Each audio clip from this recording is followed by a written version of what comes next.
Good morning guys, this is your Uncle Beto Forge and gusto ko lang i-share sa inyo yung best tips anong gagawin natin kapag tayo mag-start na mag-breed, okay?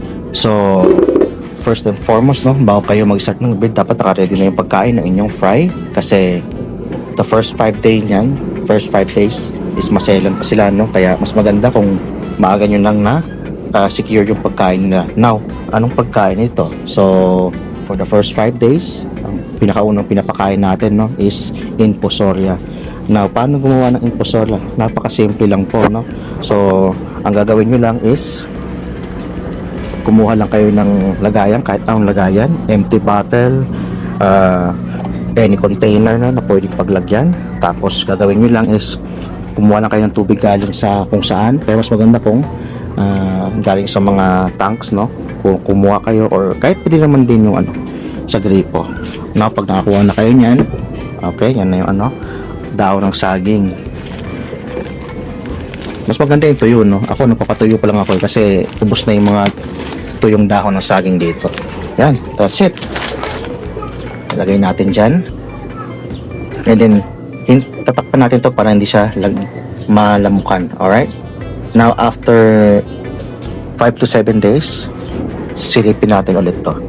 Okay? Update ko kayo.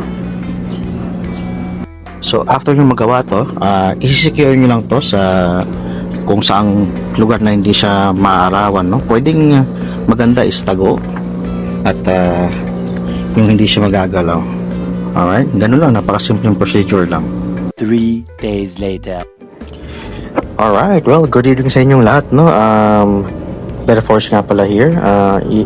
I-update ko lang kayo sa ginawa nating video way back, back in November 7. Yung video na yun is tinuturuan ko kayo kung paano gumawa ng infusoria, So, since na today is November 11, i-check natin, I-check natin kung kamusta na yung ginawa nating culture. So, doon natin sa likod natin nilagay para tahimik at galaan. Tahimik lang sila, ganun. Walang sagabal, walang mangyaring sakuna. Okay, ito na sila. Ito na yung ginawa ko, diba? So, it was like 8, 9, 10, 11. So, 4 days na. 4 days na rin. Sabi ko nga, 5 to 7 days, Pero 4 days, okay. So, normal lang yan sa ibabaw, yung parang lumot-lumot. Normal lang yan. Ganito kapag daon ng saging. Actually, ito pa nga, medyo hilaw pa yung daon ng saging, Pero mas maganda kapag brown. Based on experience na, pero gagana rin naman tong medyo hilaw. Okay? So, iispatan lang natin para malaman natin positive kung success yung culture natin, Iispatan lang natin. Ayan, Alright. As you can see, nakita niyo yung gumagalaw-galaw na puti na yan, napakarami. Ayan, nagla-left and right, up and down. Ayan na yung infusoria natin. That's it. Di ba? Napakasimple lang. Ngayon, kapag ipapakain nyo to sa fry, kumuha lang kayo ng tubig niya. Tapos ilapag nyo dun sa fry tank.